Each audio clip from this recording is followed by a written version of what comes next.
ਸਤਿ ਸ਼੍ਰੀ ਅਕਾਲ। ਤੁਸੀਂ ਜੁੜੇ ਹੋਏ ਹੋ ਪੰਜਾਬੀ ਰੇਡੀਓ ਯੂਐਸਏ ਦੇ ਨਾਲ ਤੇ ਮੈਂ ਹਾਂ ਪ੍ਰਵੀਨ ਸ਼ਰਮਾ ਲੈ ਕੇ ਹਾਜ਼ਰ ਹਾਂ ਪ੍ਰੋਗਰਾਮ ਖਬਰ ਤੇ ਨਜ਼ਰ।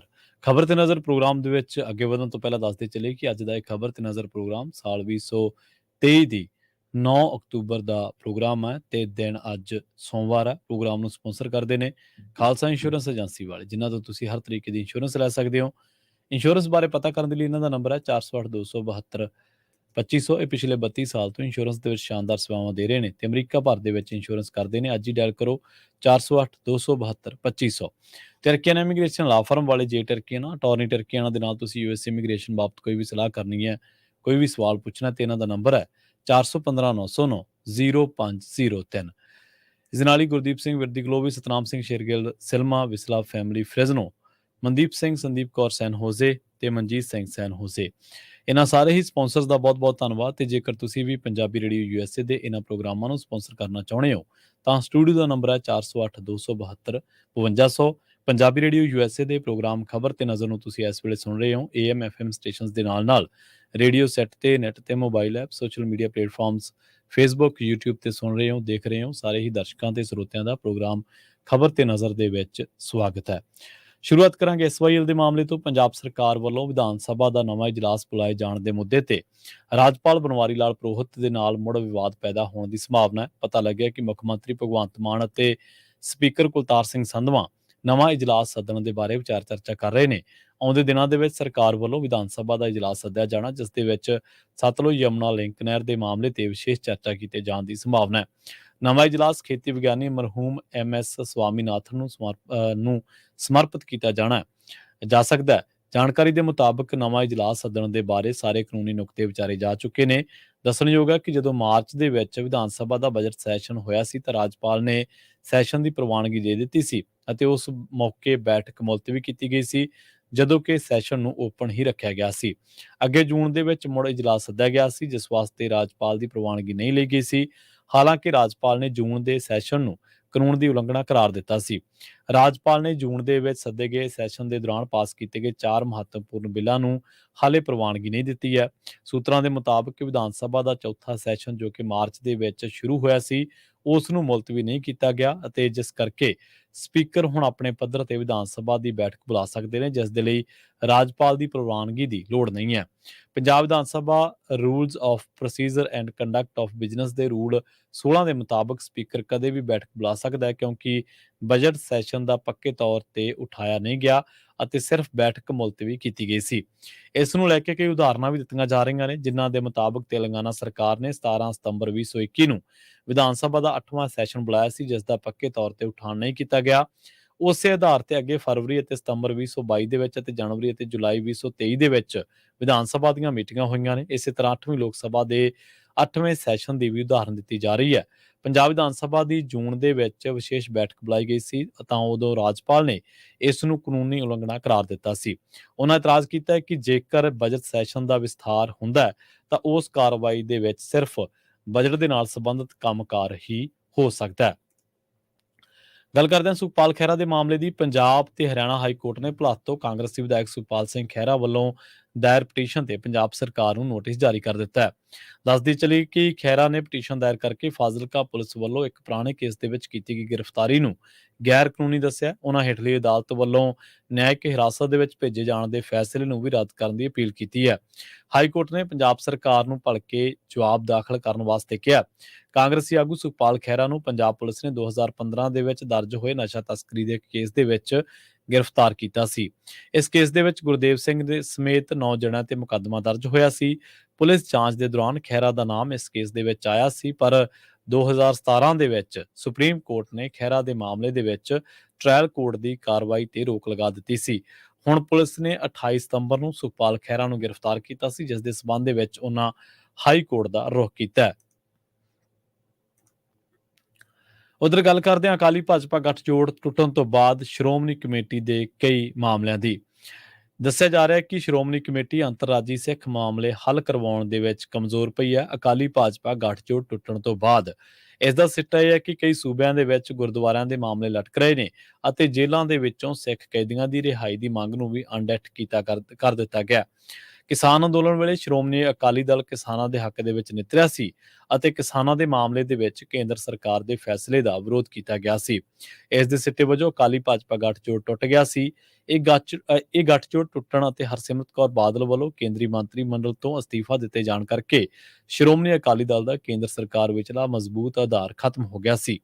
ਇਸ ਦਾ ਅਸਰ ਹੁਣ ਸ਼੍ਰੋਮਣੀ ਅਕਾਲੀ ਦਲ ਦੇ ਪ੍ਰਭਾਵ ਵਾਲੀ ਸ਼੍ਰੋਮਣੀ ਕਮੇਟੀ ਤੇ ਵੀ ਦੇਖਣ ਨੂੰ ਮਿਲ ਰਿਹਾ ਹੈ। ਗੱਠਜੋੜ ਟੁੱਟਣ ਤੋਂ ਬਾਅਦ ਸ਼੍ਰੋਮਣੀ ਕਮੇਟੀ ਦੀ ਕੇਂਦਰ ਸਰਕਾਰ ਤੱਕ ਪਹੁੰਚ ਵੀ ਕਮਜ਼ੋਰ ਪਈ ਹੈ। ਸਿੱਖ ਕੈਦੀਆਂ ਦੀ ਰਿਹਾਈ, ਜਿਨ੍ਹਾਂ ਬਾਰੇ ਕੇਂਦਰ ਸਰਕਾਰ ਵੱਲੋਂ ਐਲਾਨ ਵੀ ਕੀਤਾ ਜਾ ਚੁੱਕਿਆ ਹੈ, ਉਹਨਾਂ ਦੇ ਮਾਮਲੇ ਦੇ ਵਿੱਚ ਸ਼੍ਰੋਮਣੀ ਕਮੇਟੀ ਵੱਲੋਂ ਕੇਂਦਰੀ ਗ੍ਰਹਿ ਮੰਤਰੀ ਅਤੇ ਪ੍ਰਧਾਨ ਮੰਤਰੀ ਨੂੰ ਮਿਲਣ ਦੇ ਲਈ ਕਈ ਵਾਰ ਸਮਾਂ ਮੰਗਿਆ ਗਿਆ, ਪਰ ਇਸ ਸੰਬੰਧੀ ਪੱਤਰਾਂ ਦਾ ਕੇਂਦਰ ਸਰਕਾਰ ਵੱਲੋਂ ਕੋਈ ਜਵਾਬ ਨਹੀਂ ਦਿੱਤਾ ਗਿਆ। ਸ਼੍ਰੋਮਣੀ ਕਮੇਟੀ ਵੱਲੋਂ ਇਸ ਸੰਬੰਧੀ ਦਸਤਖਤੀ ਮੁਹਿੰਮ ਵੀ ਚਲਾਈ ਗਈ ਸੀ, ਜਿਸ ਦੇ ਵਿੱਚ ਲੱਖਾਂ ਦੀ ਗਿਣਤੀ ਦੇ ਵਿੱਚ ਪੰਜਾਬ ਸਣੇ ਦੇਸ਼ ਭਰ ਅਤੇ ਵਿਦੇਸ਼ਾਂ ਦੇ ਵਿੱਚੋਂ ਵੀ ਸਿੱਖਾਂ ਦੇ ਦਸਤਖਤ ਕਰਵਾਏ ਗਏ ਸਨ।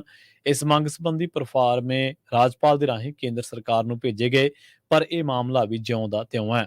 ਇਸੇ ਤਰ੍ਹਾਂ ਗੁਰਦੁਆਰਾ ਗਿਆਨ ਗੋਦੜੀ ਹਰਿਦੁਆਰ, ਗੁਰਦੁਆਰਾ ਸ੍ਰੀ ਗੁਰੂ ਨਾਨਕ ਦੇਵ ਜੀ ਤਪ ਸਥਾਨ ਮੇਚੁਕਾ ਅਰੁਣਾਚਲ ਪ੍ਰਦੇਸ਼ ਅਤੇ ਗੁਰਦੁਆਰਾ ਡਾਂਗਮਾਰ ਦਾ ਮਾਮਲਾ ਜਿਉਂ ਦਾ ਤਿਉਂ ਲਟਕ ਰਿਹਾ ਹੈ। ਹਰਿਆਣਾ ਦੇ ਵਿੱਚ ਭਾਜਪਾ ਸਰਕਾਰ ਦੇ ਹੁੰਦਿਆਂ ਉੱਥੇ ਵੱਖਰੀ ਸਿੱਖ ਗੁਰਦੁਆਰਾ ਪ੍ਰਬੰਧਕ ਕਮੇਟੀ ਬਣਾ ਦਿੱਤੀ ਸੀ। ਹੁਣ ਜਦੋਂ ਅਕਾਲੀ ਭਾਜਪਾ ਗੱਠਜੋੜ ਟੁੱਟਿਆ ਤਾਂ ਹਰਿਆਣਾ ਸਰਕਾਰ ਨੇ ਹੀ ਮਸਲੇ ਨੂੰ ਤੂਲ ਦੇ ਕੇ ਵੱਖਰੀ ਕਮੇਟੀ ਸਥਾਪਿਤ ਕਰ ਦਿੱਤੀ।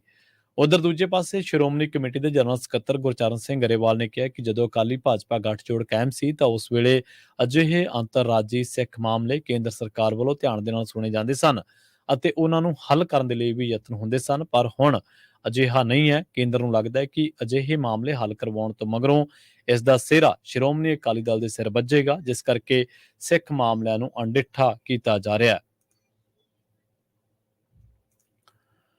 ਰੁਕ ਕਰਦੇ ਹਾਂ ਜਲੰਧਰ ਦਾ। ਜਲੰਧਰ ਦੇ ਅਵਤਾਰ ਨਗਰ ਦੇ ਵਿੱਚ ਇੱਕ ਘਰ ਦੇ ਵਿੱਚ ਅੱਗ ਲੱਗਣ ਕਰਕੇ ਇੱਕੋ ਹੀ ਪਰਿਵਾਰ ਦੇ 6 ਮੈਂਬਰ ਝੁਲਸਣ ਕਰਕੇ ਮੌਤ ਹੋ ਗਈ ਹੈ। ਫਾਇਰ ਬ੍ਰਿਗੇਡ ਦੀਆਂ ਗੱਡੀਆਂ ਨੇ ਮੌਕੇ ਤੇ ਪਹੁੰਚ ਕੇ ਅੱਗ ਤੇ ਕਾਬੂ ਪਾਇਆ। ਇਸ ਹਾਦਸੇ ਦੇ ਵਿੱਚ ਭਾਜਪਾ ਵਰਕਰ ਯਸ਼ਪਾਲ ਸਿੰਘ ਘਈ, ਉਸ ਦਾ ਬੇਟਾ ਇੰਦਰਪਾਲ, ਨੌਂ ਰੁਚੀ, ਦੋਤੀਆਂ ਅਤੇ ਮਨਸ਼ਾ ਅਤੇ ਪੋਤਾ ਅਕਸ਼ੇ ਜਿਉਂਦੇ ਸੜ ਗਏ। ਹੁਣ ਪਰਿਵਾਰ ਦੇ ਵਿੱਚ ਸਿਰਫ ਯਸ਼ਪਾਲ ਘਈ ਦੀ ਬਜ਼ੁਰਗ ਪਤਨੀ ਹੀ ਬਚੀ ਹੈ।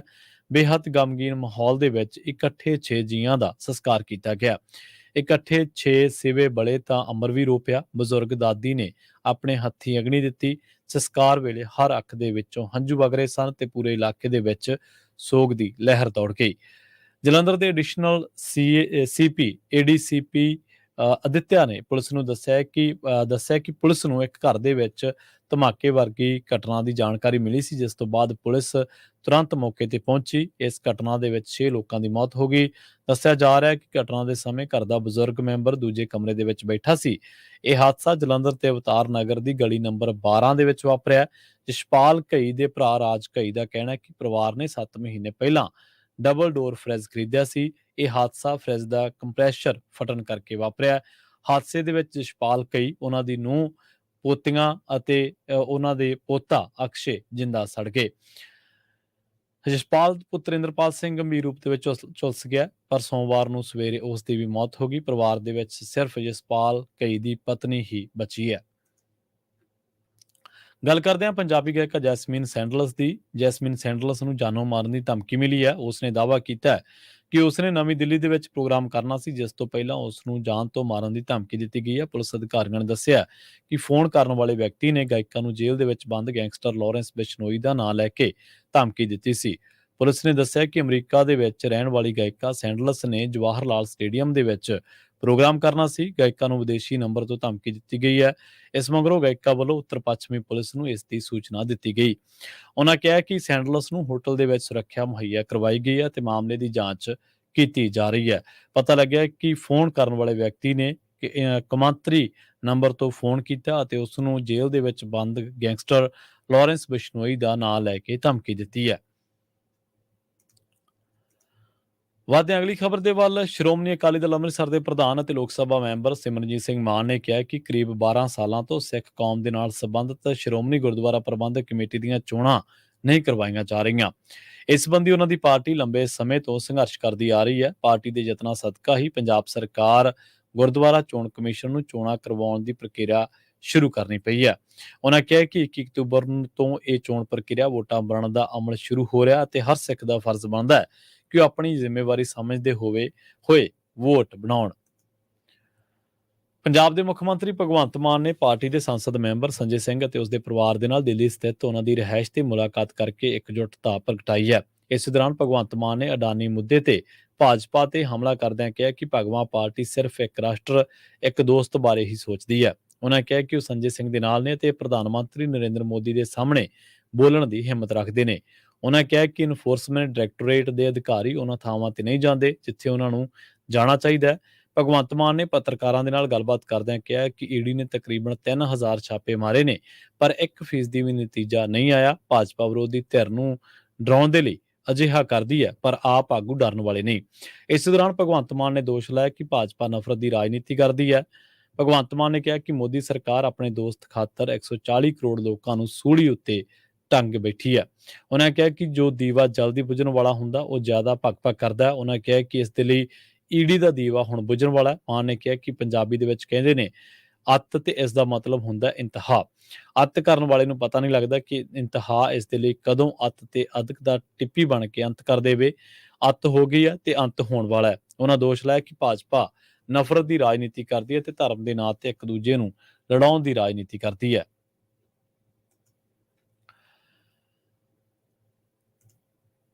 ਗੱਲ ਕਰੀਏ ਰੁੱਖ ਕਰੀਏ ਪਟਿਆਲਾ ਦਾ। ਪਟਿਆਲਾ ਕੇਂਦਰੀ ਜੇਲ੍ਹ ਦੇ ਵਿੱਚ ਬੰਦ ਕੈਦੀ ਤੇ ਹਵਾਲਾਤੀ ਦੇ ਦੋ ਧੜੇ ਕਿਸੇ ਮਾਮਲੇ ਨੂੰ ਲੈ ਕੇ ਆਪਸ ਦੇ ਵਿੱਚ ਭਿੜ ਗਏ। ਇਸੇ ਦੌਰਾਨ ਦੋਵਾਂ ਧਿਰਾਂ ਦੇ 6 ਜਣੇ ਜ਼ਖਮੀ ਹੋ ਗਏ ਦੱਸੇ ਜਾਂਦੇ ਨੇ। 2 ਜਣਿਆਂ ਨੂੰ ਤਾਂ ਜੇਲ੍ਹ ਦੇ ਵਿਚਲੇ ਹਸਪਤਾਲ ਦੇ ਵਿੱਚ ਦਾਖਲ ਕਰਵਾਇਆ ਗਿਆ। ਬਾਕੀ 4 ਜਣੇ ਸਰਕਾਰੀ ਰਜਿੰਦਰਾ ਹਸਪਤਾਲ ਦੇ ਵਿੱਚ ਜ਼ੇਰੇ ਇਲਾਜ ਨੇ। ਇਹਨਾਂ ਦੇ ਵਿੱਚੋਂ 3 ਇੱਕ ਧੜੇ ਦੇ ਨੇ ਜਦੋਂ ਕਿ ਇੱਕ ਜ਼ਖਮੀ ਦੂਜੇ ਧੜੇ ਦੇ ਨਾਲ ਸੰਬੰਧਿਤ ਹੈ। ਪਤਾ ਲੱਗਿਆ ਕਿ ਲੜਾਈ ਬੰਦੀਆਂ ਦੇ ਪਟਿਆਲਾ ਅਤੇ ਅੰਮ੍ਰਿਤਸਰ ਦੇ ਨਾਲ ਸੰਬੰਧਿਤ ਦੋ ਧੜਿਆਂ ਦੇ ਦਰਮਿਆਨ ਹੋਈ ਹੈ। ਇਸੇ ਦੌਰਾਨ ਜਿੱਥੇ ਘਸੁੰਨ ਮੁੱਕੇ ਚੱਲੇ ਉੱਥੇ ਹੀ ਇੱਟਾਂ ਦੀ ਵਰਤੋਂ ਕੀਤੇ ਜਾਣ ਬਾਰੇ ਵੀ ਪਤਾ ਲੱਗਿਆ। ਜ਼ਖਮੀਆਂ ਦੇ ਵਿੱਚ ਵੀਰ ਸਿੰਘ ਵਾਸੀ ਅੰਮ੍ਰਿਤਸਰ, ਮਨਜੀਤ ਸਿੰਘ ਸਨੀ ਵਾਸੀ ਉੱਤਰ ਪ੍ਰਦੇਸ਼, ਵਿਕਾਸ ਸ਼ਰਮਾ, ਹਰੀਸ਼ ਕੁਮਾਰ ਹਨੀ ਵਾਸੀ ਜ਼ਿਲ੍ਹਾ ਪਟਿਆਲਾ ਸ਼ਾਮਲ ਨੇ। ਇਸ ਲੜਾਈ ਦੇ ਵਿੱਚ ਜਿਹੜਾ ਗਰੁੱਪ ਸ਼ਾਮਲ ਦੱਸਿਆ ਗਿਆ ਉਸ ਦੇ ਨਾਲ ਸੰਬੰਧਿਤ ਮੈਂਬਰਾਂ ਦੇ ਵਿੱਚ ਗੁਰਿੰਦਰ ਸਿੰਘ ਵਾਸੀ ਲੌਂਗੋਵਾਲ, ਚਮਕੌਰ ਸਿੰਘ ਵਾਸੀ ਲਹਿਰਾ, ਗੁਰਪ੍ਰੀਤ ਸਿੰਘ ਵਾਸੀ ਤਰਨਤਾਰਨ, ਵੀਰ ਸਿੰਘ ਵਾਸੀ ਅੰਮ੍ਰਿਤਸਰ ਅਤੇ ਸੁਖਵਿੰਦਰ ਸਿੰਘ ਵਾਸੀ ਮਰੇਲਕੋਟਲਾ ਦੇ ਨਾਂ ਵੀ ਸ਼ਾਮਲ ਨੇ। ਦੂਜਾ ਗਰੁੱਪ ਵਰਿੰਦਰ ਸਿੰਘ ਵਾਸੀ ਫਿਰੋਜ਼ਪੁਰ, ਮਨਜੀਤ ਸਿੰਘ ਸਨੀ ਵਾਸੀ ਉੱਤਰ ਪ੍ਰਦੇਸ਼, ਵਿਕਾਸ ਸ਼ਰਮਾ ਅਤੇ ਹਰੀਸ਼ ਕੁਮਾਰ ਹਨੀ ਦੋਵੇਂ ਸਕੇ ਭਰਾ ਵਾਸੀ ਨਾਮਰਾਣਾ ਜ਼ਿਲ੍ਹਾ ਪਟਿਆਲਾ ਤੇ ਆਧਾਰਿਤ ਹੈ। ਇਸ ਸੰਬੰਧੀ ਜੇਲ੍ਹ ਪ੍ਰਸ਼ਾਸਨ ਨੇ ਥਾਣਾ ਤ੍ਰਿਪੜੀ ਨੂੰ ਕਾਨੂੰਨੀ ਕਾਰਵਾਈ ਦੇ ਲਈ ਵੀ ਪੱਤਰ ਲਿਖਿਆ ਹੈ। ਇਲਾਕੇ ਦੇ ਡੀਐਸਪੀ ਜਸਵਿੰਦਰ ਸਿੰਘ ਟਿਵਾਣਾ ਨੇ ਇਸ ਘਟਨਾ ਦੀ ਪੁਸ਼ਟੀ ਕੀਤੀ ਹੈ। ਉਧਰ ਤ੍ਰਿਪੜੀ ਦੇ ਐਸਐਚਓ ਇੰਸਪੈਕਟਰ ਪ੍ਰਦੀਪ ਬਾਜਵਾ ਨੇ ਕਿਹਾ ਕਿ ਕਾਰਵਾਈ ਜਾਰੀ ਹੈ। ਗੱਲ ਕਰਦੇ ਹਾਂ ਨਿਊਜ਼ ਕਲਿੱਕ ਦੀ। ਚੀਨ ਪੱਖੀ ਪ੍ਰੋਪੇਗੈਂਡਾ ਦੇ ਪ੍ਰਚਾਰ ਪ੍ਰਸਾਰ ਦੇ ਲਈ ਕਥਿਤ ਪੈਸਾ ਹਾਸਲ ਕਰਨ ਦੇ ਦੋਸ਼ ਦੇ ਵਿੱਚ ਗੈਰ ਕਾਨੂੰਨੀ ਸਰਗਰਮੀਆਂ ਰੋਕੂ ਐਕਟ ਦੇ ਤਹਿਤ ਗ੍ਰਿਫਤਾਰ ਨਿਊਜ਼ ਕਲਿੱਕ ਦੇ ਬਾਨੀ ਪ੍ਰਬੀਰ ਪੁਰਕਾਇਸਤ ਨੇ ਇੱਕ ਵਕੀਲ ਦੇ ਰਾਹੀਂ ਦਿੱਲੀ ਹਾਈ ਕੋਰਟ ਨੂੰ ਦੱਸਿਆ ਕਿ ਉਸ ਦੇ ਖਿਲਾਫ ਲੱਗੇ ਦੋਸ਼ ਝੂਠੇ ਅਤੇ ਬੋਗਸ ਨੇ ਅਤੇ ਚੀਨ ਤੋਂ ਇੱਕ ਵੀ ਪੈਸਾ ਨਹੀਂ ਆਇਆ। ਉਧਰ ਤਫਤੀਸ਼ੀ ਏਜੰਸੀ ਨੇ ਨਿਊਜ਼ ਪੋਰਟਲ ਦੇ ਖਿਲਾਫ ਕਾਰਵਾਈ ਦਾ ਬਚਾਅ ਕਰਦਿਆਂ ਦਾਅਵਾ ਕੀਤਾ ਕਿ ਦੇਸ਼ ਦੀ ਸਥਿਰਤਾ ਅਤੇ ਪ੍ਰਭੂਸੱਤਾ ਦੇ ਨਾਲ ਸਮਝੌਤੇ ਨੂੰ ਯਕੀਨੀ ਬਣਾਉਣ ਦੇ ਲਈ ਨਿਊਜ਼ ਕਲਿੱਕ ਨੇ ਚੀਨ ਦੇ ਵਿੱਚ ਇੱਕ ਵਿਅਕਤੀ ਕੋਲੋਂ 75 ਕਰੋੜ ਰੁਪਏ ਹਾਸਲ ਕੀਤੇ ਸਨ। ਜਸਟਿਸ ਤੁਸ਼ਾਰ ਕਿਸ਼ੋਰ ਗਡੇਲਾ ਨੇ ਦੋਵਾਂ ਧਿਰਾਂ ਦੀਆਂ ਦਲੀਲਾਂ ਸੁਣਨ ਤੋਂ ਬਾਅਦ ਪੁਰਕਾਇਸਤ ਨੂੰ ਅਤੇ ਨਿਊਜ਼ ਪੋਰਟਲ ਦੇ ਮਨੁੱਖੀ ਵਸੀਲਾ ਵਿਭਾਗ ਦੇ ਮੁਖੀ ਅਮਿਤ ਚੱਕਰਵਰਤੀ ਵੱਲੋਂ ਦਾਇਰ ਪਟੀਸ਼ਨਾਂ ਤੇ ਫੈਸਲਾ ਰਾਖਵਾਂ ਰੱਖ ਲਿਆ।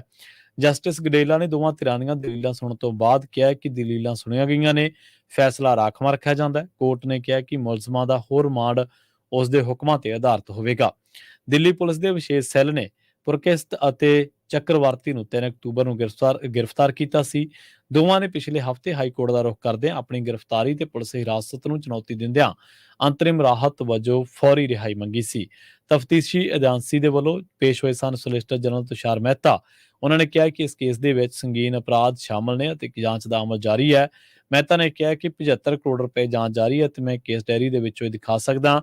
ਚੀਨ ਦੇ ਵਿੱਚ ਰਹਿੰਦੇ ਹੋਏ ਇੱਕ ਵਿਅਕਤੀ ਕੋਲ ਆਏ ਨੇ ਤੇ ਇਸ ਦਾ ਮਕਸਦ ਸਥਿਰਤਾ ਅਤੇ ਖਾਸ ਕਰਕੇ ਦੇਸ਼ ਦੀ ਪ੍ਰਭੂਸੱਤਾ ਦੇ ਨਾਲ ਸਮਝੌਤੇ ਨੂੰ ਯਕੀਨੀ ਬਣਾਉਣਾ ਸੀ।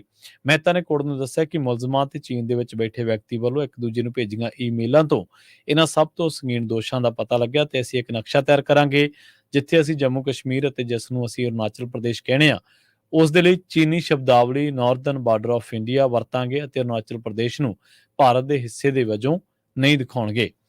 ਉਧਰ ਦੂਜੇ ਪਾਸੇ ਕਪਿਲ ਸਿੱਬਲ ਜਿਹੜੇ ਕਿ ਪੁਰਕਾਇਸਤ ਵੱਲੋਂ ਪੇਸ਼ ਹੋਏ ਸਨ ਉਹਨਾਂ ਨੇ ਇਸ ਦਾਅਵੇ ਨੂੰ ਖਾਰਜ ਕੀਤਾ। ਸਿੱਬਲ ਨੇ ਕਿਹਾ ਕਿ ਸਾਰੇ ਤੱਥ ਝੂਠੇ ਨੇ, ਚੀਨ ਤੋਂ ਇੱਕ ਵੀ ਪੈਸਾ ਨਹੀਂ ਆਇਆ ਅਤੇ ਮਾਮਲਾ ਪੂਰੀ ਤਰ੍ਹਾਂ ਦੇ ਨਾਲ ਬੋਗਸ ਹੈ।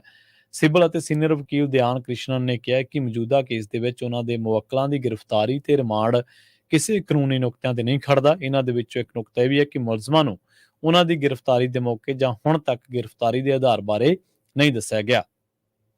ਉਹਨਾਂ ਦੇ ਵਕੀਲਾਂ ਦੀ ਗੈਰਹਾਜ਼ਰੀ ਦੇ ਵਿੱਚ ਮਕੈਨੀਕਲ ਤਰੀਕੇ ਦੇ ਨਾਲ ਟ੍ਰਾਇਲ ਕੋਰਟ ਵੱਲੋਂ ਰਿਮਾਂਡ ਆਰਡਰ ਪਾਸ ਕੀਤੇ ਗਏ।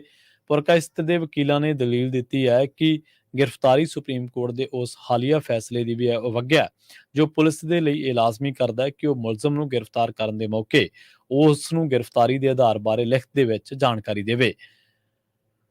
ਹਾਲਾਂਕਿ ਸੋਲਿਸਿਟਰ ਜਨਰਲ ਮਹਿਤਾ ਨੇ ਦਾਅਵਾ ਕੀਤਾ ਹੈ ਕਿ ਯੂਏਪੀ ਦੀਆਂ ਪਾਠਗਤ ਲੋੜਾਂ ਦੇ ਮੁਤਾਬਕ ਗ੍ਰਿਫਤਾਰੀ ਕਾਨੂੰਨੀ ਤੌਰ ਤੇ ਵੈਧ ਹੈ ਕਿਉਂਕਿ ਮੁਲਜ਼ਮਾਂ ਨੂੰ ਉਹਨਾਂ ਦੀ ਗ੍ਰਿਫਤਾਰੀ ਦੇ ਆਧਾਰ ਬਾਰੇ ਸੂਚਿਤ ਕੀਤਾ ਗਿਆ ਸੀ। ਮਹਿਤਾ ਨੇ ਕਿਹਾ ਕਿ ਟ੍ਰਾਇਲ ਕੋਰਟ ਦੇ ਵਿੱਚ ਰਿਮਾਂਡ ਅਰਜ਼ੀ ਤੇ ਸੁਣਵਾਈ ਦੇ ਮੌਕੇ ਕਾਨੂੰਨੀ ਸਹਾਇਤਾ ਦੇ ਵਜੋਂ ਵਕੀਲ ਮੌਜੂਦ ਸੀ। ਮਹਿਤਾ ਨੇ ਜ਼ੋਰ ਦੇ ਕੇ ਆਖਿਆ ਕਿ ਰਿਮਾਂਡ ਆਰਡਰ ਰੱਦ ਕਰਨ ਦਾ ਇਹ ਮਤਲਬ ਨਹੀਂ ਕਿ ਮੁਲਜ਼ਮਾਂ ਨੂੰ ਰਿਹਾਈ ਮਿਲ ਜਾਵੇ। ਇਸ ਦੇ ਨਾਲ ਹੀ ਪੰਜਾਬੀ ਖਬਰਾਂ ਦੇ ਇਸ ਬੁਲੇਟਿਨ ਦੇ ਵਿੱਚ ਹੁਣ ਤੱਕ ਲਈ ਬਸ ਇੰਨਾ ਹੀ। ਜਾਂਦੇ ਜਾਂਦੇ ਇੱਕ ਦੁਖਦਾਈ ਖਬਰ ਜਿਹੜੀ ਕਿ ਕੈਨੇਡਾ ਤੋਂ ਆ ਰਹੀ ਹੈ ਉਹ ਸਾਂਝੀ ਕਰਦੇ ਚੱਲਦੇ ਹਾਂ। ਇੱਕ ਵਾਰ ਫਿਰ ਕੈਨੇਡਾ ਦੀ ਧਰਤੀ ਤੋਂ ਪੰਜਾਬ ਦੇ ਲਈ ਦੁਖਦਾਈ ਖਬਰ ਸਾਹਮਣੇ ਆ ਰਹੀ ਹੈ। ਕੈਨੇਡਾ ਦੇ ਵਿੱਚ ਇੱਕ ਹੋਰ ਨੌਜਵਾਨ ਦੀ ਮੌਤ ਹੋਣ ਦੀ ਖਬਰ ਮਿਲੀ ਹੈ। ਹੁਸ਼ਿਆਰਪੁਰ ਦੇ ਇੱਕ ਨੌਜਵਾਨ ਦੀ ਕੈਨੇਡਾ ਦੇ ਟੋਰਾਂਟੋ ਦੇ ਵਿੱਚ ਦਿਲ ਦਾ ਦੌਰਾ ਪੈਣ ਕਰਕੇ ਮੌਤ ਹੋਣ ਬਾਰੇ ਪਤਾ ਲੱਗਿਆ। ਮੌਤ ਤੋਂ ਬਾਅਦ ਪੂਰਾ ਪਰਿਵਾਰ ਸਦਮੇ ਦੇ ਵਿੱਚ ਹੈ। ਮ੍ਰਿਤਕ ਨੌਜਵਾਨ 23 ਸਾਲਾ ਕਰਨਵੀਰ ਸਿੰਘ ਬਲਾਕ ਦਸੂਹਾ ਦੇ ਪਿੰਡ ਘੋਗਰਾ ਜ਼ਿਲ੍ਹਾ ਹੁਸ਼ਿਆਰਪੁਰ ਦਾ ਰਹਿਣ ਵਾਲਾ ਸੀ। ਪਤਾ ਲੱਗਿਆ ਕਿ ਇਹ ਨੌਜਵਾਨ ਇਸ ਵੇਲੇ ਟੋਰਾਂਟੋ ਦੇ ਵਿੱਚ ਰਹਿ ਰਿਹਾ ਸੀ ਅਤੇ ਉੱਥੇ ਹੀ ਕੰਮ ਕਰਦਾ ਸੀ। ਇਹ ਵੀ ਪਤਾ ਲੱਗਿਆ ਕਿ 4 ਸਾਲਾਂ ਤੋਂ ਪੜ੍ਹਾਈ ਦੇ ਲਈ ਕੈਨੇਡਾ ਗਿਆ ਹੋਇਆ ਸੀ। ਉਹਨਾਂ ਕਿਹਾ ਕਿ ਇਸ ਦੇ ਚਾਚਾ ਸਤਪਾਲ ਸਿੰਘ ਬਾਜਵਾ ਨੇ ਦੱਸਿਆ ਕਿ ਕਰਨਵੀਰ ਸਿੰਘ 4 ਸਾਲ ਪਹਿਲਾਂ ਪੜ੍ਹਾਈ ਦੇ ਲਈ ਕੈਨੇਡਾ ਗਿਆ ਸੀ। ਉਹਨਾਂ ਕਿਹਾ ਕਿ ਉਹਨਾਂ ਦੇ ਚਚੇਰੇ ਭਰਾ ਵੀ ਉੱਥੇ ਮੌਜੂਦ ਨੇ। ਜਦੋਂ ਉਹ ਟੋਰਾਂਟੋ ਸ਼ਹਿਰ ਦੇ ਵਿੱਚ ਇਕੱਠੇ ਹੋਏ ਤਾਂ ਜਦੋਂ ਸਵੇਰੇ ਕਰਨਵੀਰ ਸਿੰਘ ਨੂੰ ਜਗਾਇਆ ਗਿਆ ਤਾਂ ਉਹ ਉੱਠਿਆ ਨਹੀਂ। ਇਸ ਤੋਂ ਬਾਅਦ ਉਸ ਨੂੰ ਹਸਪਤਾਲ ਲਿਜਾਇਆ ਗਿਆ ਜਿੱਥੇ ਡਾਕਟਰਾਂ ਨੇ ਉਸ ਨੂੰ ਮ੍ਰਿਤਕ ਐਲਾਨ ਦਿੱਤਾ। ਮ੍ਰਿਤਕ ਕਰਨਵੀਰ ਦਾ ਪਿਤਾ ਜਸਵੰਤ ਸਿੰਘ ਪੰਜਾਬ ਪੁਲਿਸ ਦੇ ਵਿਜੀਲੈਂਸ ਵਿਭਾਗ ਦੇ ਵਿੱਚ ਨੌਕਰੀ ਕਰਦੇ ਸਨ ਪਰ ਉਹਨਾਂ ਦੀ ਵੀ ਸਾਲ 2010 ਦੇ ਵਿੱਚ ਇੱਕ ਸੜਕ ਹਾਦਸੇ ਦੇ ਵਿੱਚ ਮੌਤ ਹੋ ਗਈ ਸੀ। ਪਰ ਹੁਣ ਪੁੱਤਰ ਦੀ ਮੌਤ ਤੋਂ ਬਾਅਦ ਮਾਂ ਦਾ ਆਖਰੀ ਸਹਾਰਾ ਵੀ ਖੋਹ ਲਿਆ ਗਿਆ। ਦੱਸਣਯੋਗ ਹੈ ਕਿ ਇਸ ਤੋਂ ਪਹਿਲਾਂ ਵੀ ਕੈਨੇਡਾ ਦੇ ਵਿੱਚ ਕਈ ਪੰਜਾਬੀ ਨੌਜਵਾਨਾਂ ਦੀ ਦਿਲ ਦਾ ਦੌਰਾ ਪੈਣ ਕਰਕੇ ਮੌਤ ਹੋ ਗਈ ਹੈ। ਇਸ ਦੇ ਨਾਲ ਹੀ ਪੰਜਾਬੀ ਖਬਰਾਂ ਦੇ ਇਸ ਬੁਲੇਟਿਨ ਦੇ ਵਿੱਚ ਹੁਣ ਤੱਕ ਲਈ ਬਸ ਇੰਨਾ ਹੀ। ਮੈਨੂੰ ਪ੍ਰਵੀਨ ਸ਼ਰਮਾ ਨੂੰ ਦਿਓ ਇਜਾਜ਼ਤ। ਜੁੜੇ ਰਹੋ ਪੰਜਾਬੀ ਰੇਡੀਓ USA ਦੇ ਨਾਲ ਤੇ ਆਖਿਰ ਦੇ ਵਿੱਚ ਇੱਕ ਵਾਰ ਫਿਰ ਤੋਂ ਤੁਹਾਨੂੰ ਸਭ ਨੂੰ ਪਿਆਰ ਸਤਿਕਾਰ ਸਹਿਤ ਸਤਿ ਸ਼੍ਰੀ ਅਕਾਲ।